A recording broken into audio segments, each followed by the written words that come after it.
اعوذ باللہ من الشیطان الرجیم، بسم اللہ الرحمن الرحیم۔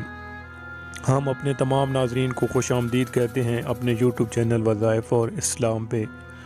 ناظرین، آج کا واقعہ ہے رحمت خداوندی سے مایوس نہیں ہونا چاہیے۔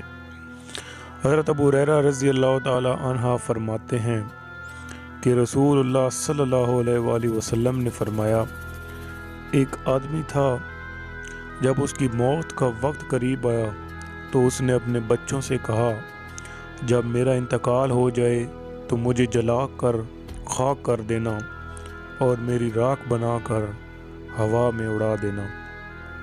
خدا کی قسم، اگر اللہ تعالیٰ نے مجھے پکڑا تو مجھے ایسا عذاب دے گا کہ اس نے ویسا عذاب کسی کو نہ دیا ہوگا۔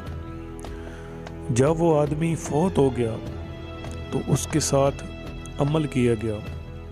اللہ تعالیٰ نے زمین کو حکم دیا کہ تیرے اندر اس کے جتنے اجزاء ہیں سب جمع کر دے۔ زمین نے حکم کی تکمیل کرتے ہوئے اس کے تمام اجزاء کو جمع کر دیا، پھر اسے زندہ کر کے بارگاہ الہی میں کھڑا کیا گیا۔ اللہ تعالیٰ نے اس سے پوچھا کہ تو نے یہ کام کیوں کیا؟ اس نے کہا، اے میرے رب، مجھے آپ کے عذاب کا خوف تھا۔ اور اس نے کہا کہ اے پروردگار، مجھے آپ کی ذات سے خوف تھا۔ چنانچہ اللہ تعالیٰ نے اس کی مغفرت فرما دی۔ ہمیں اس حدیث سے یہ فوائد حاصل ہوئے ہیں کہ رحمت خداوندی سے نا امید نہیں ہونا چاہیے، بلکہ اس کے عفو درگزر کا امیدوار رہنا چاہیے۔ جہالت عذر ہے، خشیت الہی کی فضیلت معلوم ہوئی۔